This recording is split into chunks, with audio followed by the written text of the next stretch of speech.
واحد العام شحال هادي فاش يلاه بديت يوتيوب يلاه بديتو مشيت طليت على جدي في الطبيب ياك، وهادشي ما قلناش وما عمري قلتو ودائما ما عمري قلتو حيت ما عمرها جابتها صدفه. ولكن الناس اللي يقولوا لي علاش ما مشيتيش شفتي جدك، ولا ابار الناس اللي يقولوا لي علاش ما مشيتيش ولا يعاتبوني، انا اصلا دائما كندير شي حوايج ماشي على قبل الناس باش يقولوا لي ولا حيت غيقولوا لي ولا حيت يعاتبوني. دائما كنقول لكم انا ما كيهمنيش العتاب، ما كيهمنيش شنو يقولوا الناس، ولكن كنشرح لكم دابا علاش ما مشيتش، حيت فعلا كنشوفها الا مشيت انا ماشي صريح نهائيا كنشوفها مضره ليا. وعرفتي الانسان ملي كيشوف شي حاجه مضره ليه ولا يقدر يمشي ويتاذى صعيبه شويه.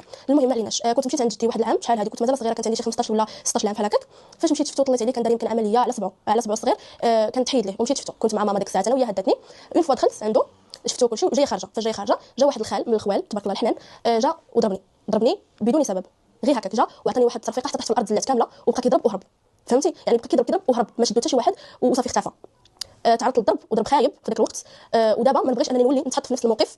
ما نبغي ماشي حيت خايفه منه. شوفي كاين مخزن الا الانسان وصل لواحد النيفو كاين مخزن في البلاد وديك الساعه كان مخزن، ولكن ملي كتجي في العائله وصافي وما تاذيتيش يعني مثلا ما داركش شي مرض في وجهك ولا شي حاجه يعني واحد كنقولوا لها عاهه مستديمه ولا المهم ما داركش واحد الحاجه خايبه اوفر يعني غير ضربك مثلا تقصحتي وغادي تنوضي على رجلك من بعد كتجاوزيها، ولكن كتخافي من بعد توصلي لشي امور خايبه اكثر. فهمتي انا تعرضت للضرب من طرف واحد الخال بسبب انني زرت جدي. هادشي الا انا هادشي كنشوف انني ماشي حشومه نقولوا ولا عيب نقولوا، ولكن هادشي وقع ليا وداكشي علاش ما نقدرش دابا نمشي نشوف جدي ما حدو انه العائله كامله تقدر تمشي تشوفو. جدي مثلا الا بغيت نشوفو غادي نقول ماما جيبوا لي للدار يجلس معايا شويه، ماما راه عندها طوموبيل. مهم كاين بزاف ديال الحلول من بعد ما يخرج من لوبيراسيون ولا من بعد ما يدير شويه لاباس واخا نعرفوا نحملوا على كتافهم نطلعوا الا كانوا دروج. مهم يعني كاين بزاف ديال الحلول، ولكن باش انا نمشي عاوتاني ونتاذى لا، لانه كون غير كان واحد العائله سليمه واحد العائله عندهم العقل وشويه هكا ما عرفتش صافي ما نقول حتى شي حاجه، ولكن صعيبني كطيحي في هذا.